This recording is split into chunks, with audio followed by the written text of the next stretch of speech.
and from there we will be able to build the bill of materials. So go to the bottom, and then it's a new, let's go roof mount. New roof mounts, sample, BOM, Canadian 255, Canadian solar, and we're going to go to the 255. There's a bunch of different panel designations, but the one we want is the CS6P-255, and I believe that's poly, P for poly. Okay, and this is very simple bill of materials, just 10 modules in portrait, one row in portrait, okay, no subarrays, and flush. Okay, so we're good on that. Let's go 94521, Concord, California.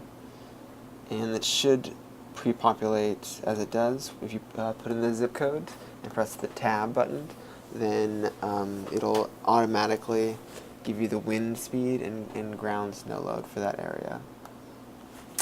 Let's just try that out, see if we get something else. San Francisco, it's still that, but there we go. Good old Lawrence, Kansas. So you see the wind speed changes and the ground snow load changes with the zip code. But for this one, let's go back to good old Concord. Building height. You'll see the building height won't really change it. Let's give it a whirl. So right now, you see these values. We typically assume zone 3, even though that's a very conservative designation.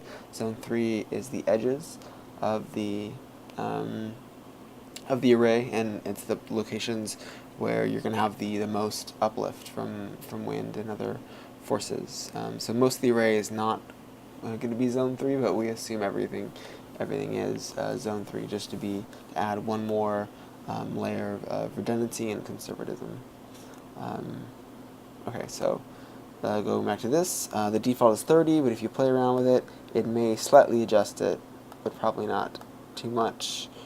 Looks like it, yeah. So if you have a very wide, a very dramatic increase in the building height, then it'll decrease the span slightly, but fairly modest. Roof slope. Let's look at the different roof slopes. This is another thing that's going to increase it usually fairly slightly. So we started at 0, and we're at 7.3.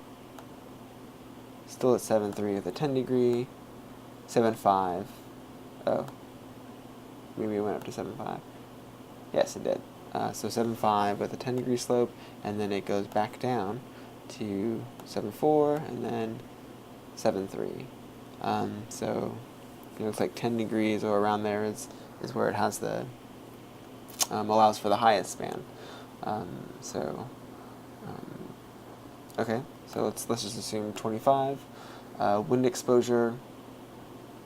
And for roof slope, you're probably going to want to ask the installer if it really matters, but generally it doesn't matter enough, and we put in so many layers of being very conservative that you generally don't you don't need to know the exact roof slope. A fairly an estimate should be good. Wind exposure. This can change it a lot. Let's go look at different values. So exposure B, urban and suburban areas, wooded areas, or other terrain with numerous closely spaced obstructions having the size of single-family dwellings. So that's going to be most of what we spec systems for. They're going to have exposure B or C. Exposure D is essentially the Arctic tundra, or flat, unobstructed areas and water surfaces outside hurricane-prone regions. So not too many solar installations are on smooth mud flats, salt flats, and unbroken ice. So most will be either C or B. B is in a city